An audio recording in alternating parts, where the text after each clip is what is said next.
Hi everybody. This will be my first video, my first blog. I haven't really recorded myself on YouTube or any of my platforms for a very long time because I've always been unsure of myself. I've always been an artistic, creative person that I've always wanted to be. Before I changed my name from YouTube, it was I forgot the dang on name. Inspiration. I forgot. It's something inspiration, but it was meant to be an inspiration to all. And although I know how to be an inspiration, I'm also timid, very much timid. I wanted to make a nail journey and a nail video a year or so ago, and yet I didn't have I felt like I didn't have what it took. And now that we're in COVID, now I'm like, oh, well, I think maybe now the time is now, only because I don't believe in bullies, and the last thing I want to be is bullied into a new world of which we all don't know exactly what's to come. I'm totally, completely against COVID, and in my journey, I'll explain exactly what brought me to this point, to this first video, and what I want to show my viewers or my followers what's to come in my own life journey, because everyone has their own journey, and I think mine is interesting enough to be told. I'm very shy, and yet I don't know how to always speak, yet I'm gonna try, and that's all I can really do in this world, is try and show my children that basically I am a living, walking inspiration. And that's exactly what my YouTube channel is called, Living Inspiration. This is video number 1. I don't want to make it too long, but what brought me to this point in time in which I need to start my own blogs, my own nail journey, to actually make sure, like, to help other people and actually become proactive in what I want to be and what I want to do in life is COVID. The whole last year, all of 2020, I was pregnant, scared as ever, didn't want to go outside because COVID was very similar to SARS epidemic. Pregnant woman, they said if you go outside, you have a higher chance than any other person that almost to basically catch whatever's out there. And the last thing I wanted to do was give my baby COVID, or even my babies, because I had another one walking around. And so I went on maternity leave, had my 9 months maternity leave, came back, worked at the hospital. I worked at NYU Langone, and I love the hospital. But I don't trust science entirely, and I'm totally against the COVID vaccine, so I didn't get it. So today, shall I say last week, 2 weeks ago, my boss came to me. She said, yo, why haven't you scheduled the COVID vaccine? You said you were going to get exempt, religious exempt or whatever. I don't know what happened. Why didn't you do it? I'm like, because NYU doesn't accept religious exemption. So with religious exemption, the last day to submit it was September 13th. September 13th, I had no idea about the religious exemption. But the week of, remember, there was a judge who tried to put a motion that we needed to have the religious exemption extended until there was a finalized court appearance. And that went into effect on September 22nd.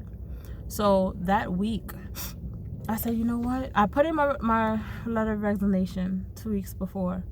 And it was due for Sunday, which was today's Monday. It was yesterday. My resignation, my resignation went in for yesterday.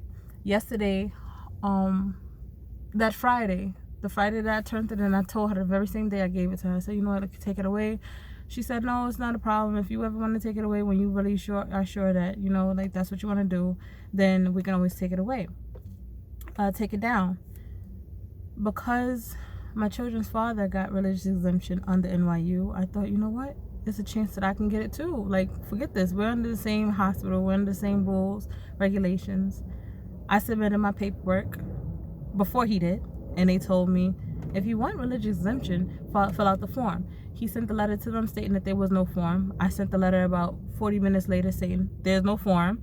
They approved of him, and they haven't replied back to me. I said, you know, immediately I said, you know what, let me just schedule my vaccine for the 27th. Today is the 27th, September 27th. You have to have that vaccine in, or you're fired. Remember, I already took down my letter of resignation, so basically I'm fired.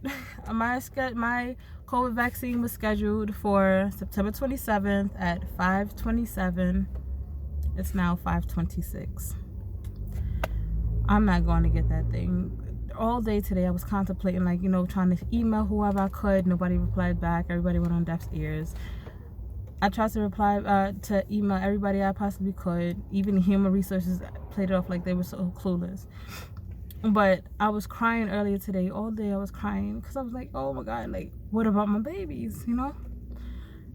One thing I didn't want to have is, I always said that, you know, I want to have my babies if I can provide. Working at NYU provided me security for my babies. So now it's like, at this point, I have enough savings or whatever that I can actually get by. And my state of New York helps you medically if you don't have a job or whatever, like, to make sure your children have health insurance or whatever. So yeah, they're covered, but I don't feel like I don't feel like I can provide for them as well as I could had I worked at NYU.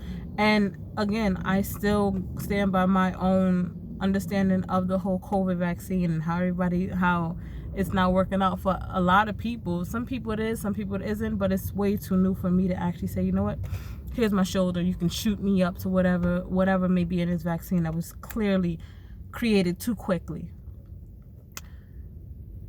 At this point, I'm gonna let go and let God. Remember, I said earlier that when I was crying on and off because I was like, you know, like, what the heck am I doing? Like, should I just go get it? I was like literally playing double dutch. Should I go get it? I wanted to go get it, and I said, you know what, forget this. Like, I was like, yo, like, what should I do? I literally said it out loud while I was holding my son, and I looked at the stove, and I kept seeing it, and I seen the numbers 222, and I seen it all week, and yet I kept ignoring it. Now I keep hearing about these angel numbers. I'm like, oh, whatever. I'm hearing about the angel numbers. I see the number 222. I'm like, yo, what's the coincidence? I say, yo, let me just look up what 222 stands for.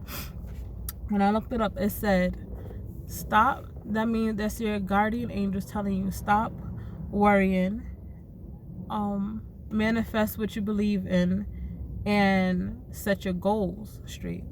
And I said, oh my God, if this isn't a sign, like, then I don't know what the heck is. So at this point in time, I'm gonna let go, let God, put God first before anything, and whatever I do, then hopefully, and God willing, I will succeed. But this is episode blog 1 of my journey, in which I hope and pray that everything works out, because I have faith that it will.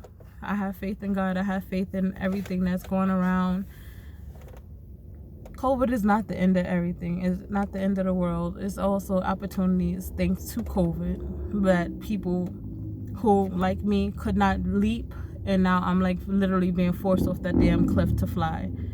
So here's my episode 1, my blog 1. I'm about to start nail school soon, and so here's what I'll be going through. I'm gonna start making how-to videos, and hopefully you guys enjoy it. Peace.